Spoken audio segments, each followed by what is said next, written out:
Welcome to the Life Self-Mastery Podcast, where we bring in entrepreneurs who have created online businesses and improved their lifestyles. Here's your host, Rohit Malhotra.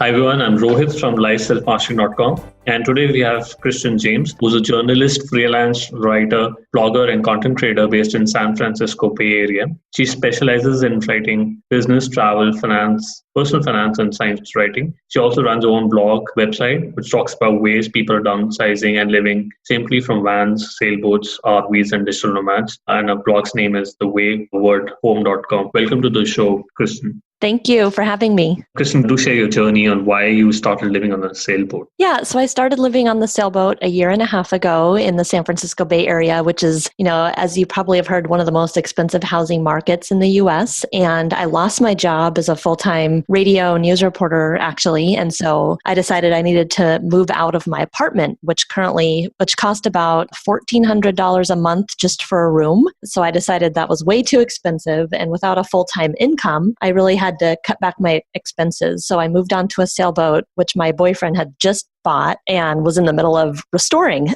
So we moved on to the sailboat to save money on rent and to save money for our future travel expenses. And you also wrote an article about going homeless intentionally, which did go viral. So how did you get on to be on Business Insider and other forums? So I had written an article for a local publication here about why I lived in a tent and in a car to pay off my debt. And I did that, and I was still working at the time full time, but I decided I'd had debt for too long. I'd had debt for 10 years.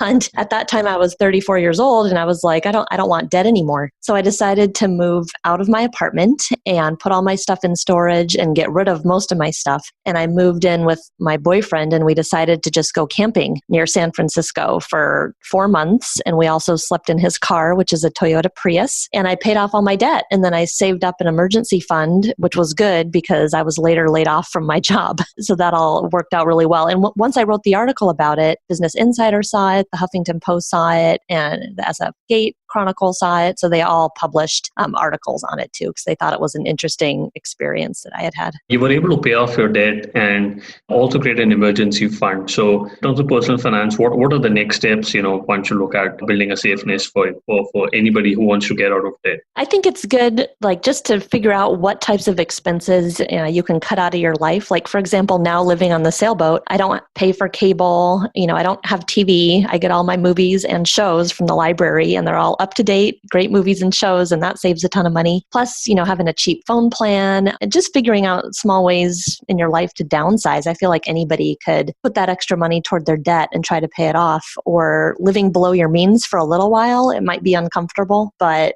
it seems like it's worth it in the long run. Like maybe getting a roommate, maybe moving out of your place for a while, living somewhere cheap. These are all ways people can pay off their debt, which I think is the number one big hurdle to financial freedom. And then they can save money for other things and put in an emergency fund and work on building a wealth and work on maybe using credit cards in a healthy way, which is using them for their points value and then just paying them off every month. So then you can kind of go to a different level once your debt is paid off. So I think that's really important. Well, how do you give away your stuff? You put it in a self-storage place, or do you just donate it to people? Initially, I put it in a self-storage place, and I kept a lot of my furniture at first. It was hard to get rid of. I kept my clothes in suitcases. And then eventually I just got rid of everything almost, like everything. I did keep a few boxes of childhood mementos and photo albums because that stuff's hard to get rid of. And that's now in my mom's garage. The only thing I own in the Bay Area fits in my car. So all my clothes are in my car. My shoes are in my car, and my computer I carry around with me. So I hardly own anything here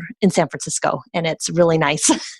But living on a sailboat is a totally different experience. So what are the best and the worst things about living on a sailboat? I would say the best things are being able to move your home around whenever you want. Like if we get bored of being in the marina, or if we want to just see different scenery, we can easily just back the boat out of the marina, go out to San Francisco Bay and put our anchor down in a variety of spots. And it's so beautiful and peaceful. And when you live in a big city like this, it's great to go out and be close to nature, and you can hear the birds, and you feel like you're very remote, even though you're in a metropolis with 8 million people. So it's really amazing. And it's incredible because anywhere we want to go in the world, we can just bring our home with us. Like we can go to the South Pacific or the Philippines and we have our home, which is not the case if you're a digital nomad, if you're flying places and renting Airbnbs. So I'd say those are the best parts. And the worst parts are kind of living without basic amenities. When we first moved on the boat, it was in restoration. We didn't even have a stove. We didn't have a toilet. We didn't have heating. We didn't have running water. So it was like kind of like camping, but living on a boat. So that was really challenging.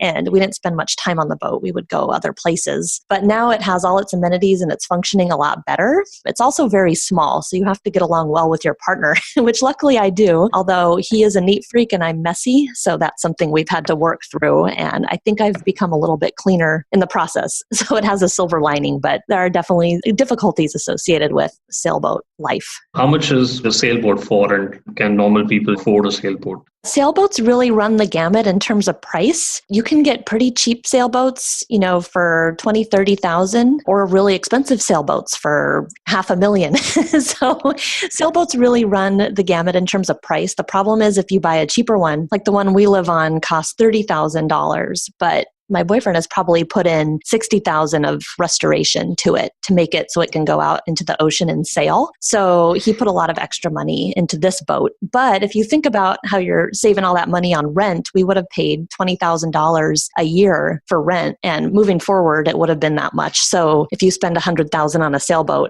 it all balances out over time, I think, in terms of money. One of your posts, you talk about the best time to have a sailboat is when you buy it and when you sell it, and you talk about the expenses involved. So is it really expensive month by month to maintain such a sailboat? Once all the restoration and maintenance is finished, like right now it's almost finished, and then we expect our monthly expenses to be really, really low. Like the main stuff is buying all the new parts, like buying all the new sails costs like $8,000, but they'll last for 20 years. So you have a lot of initial costs up front. But then once those things are paid for, our monthly and yearly expenses can go really low. Like we think we can probably sail the world on $15,000 a year for both of us. So if you think about it, that's like a really cheap cost of living. It's just all the upfront restoration that was and labor involved that my boyfriend did all this work and labor. So it was very expensive up front. But I think over the long run of world travel, it'll be very cheap. So that's good. Yeah, that's for sure. I didn't know if you could travel the world for $15,000.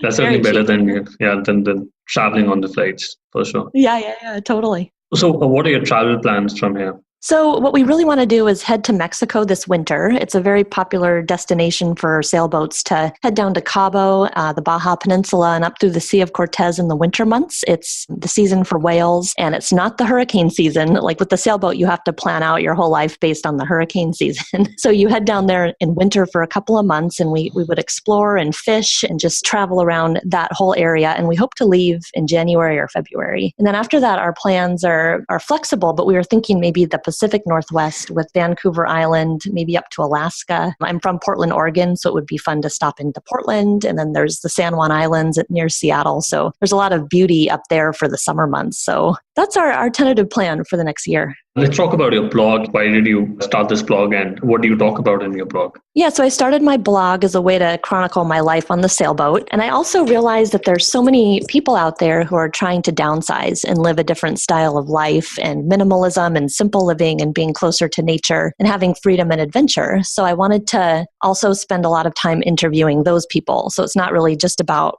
my life on the sailboat, but it's about people living in vans or people living in tiny homes or people living in tiny travel trailers. Or I interviewed a family who's been living on a sailboat with their children for 11 years. It's 3 kids and like a 47-foot boat. So I thought that was very impressive. So I'm just trying to kind of expose all these different ways people are getting away from that typical American dream and living their own lifestyle. And I really enjoy writing about that. So it includes a lot of stories about people's lives.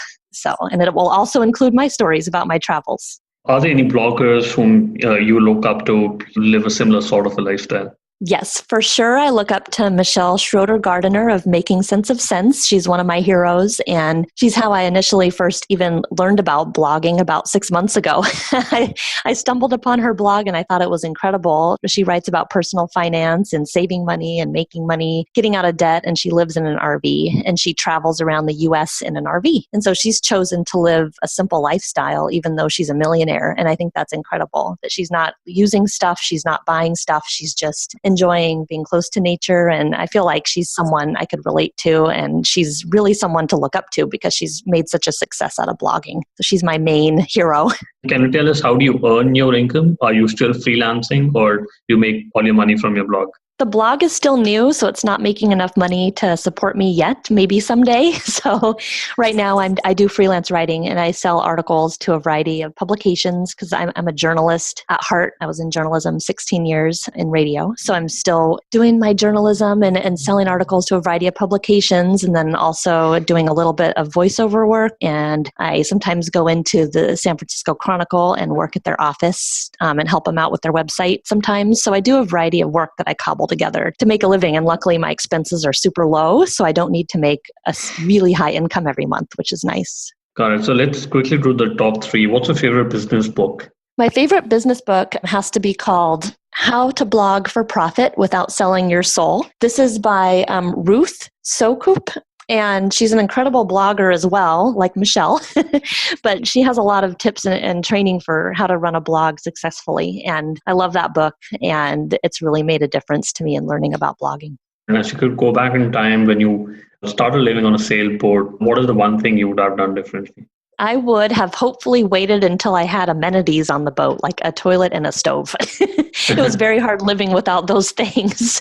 So I would have hoped that would have been different, that I would have had those things initially. Got it. And what's your favorite online tool, for example, Gmail or Slack? Yeah, I actually really like using Trello because it helps me organize my life. Like there's no way I could keep track of my freelance writing assignments and my blog posts and my invoicing without Trello. So that's my favorite tool. What's the best way people can reach out to you? The best way is just to head to my website, thewaywardhome.com, and there is a contact page there, and they can also follow me on all my social media sites, which they can find through my blog page. So yeah, I hope to hear from people. Awesome, Kristin. Thank you very much for coming onto the show. Really appreciate it, and best of luck for your travel plans. Thank you so much for the opportunity. Thanks for listening to the Life Self-Mastery podcast, where we teach you how to start and grow your online business. For more information, visit Rohit's blog at www.lifeselfmastery.com.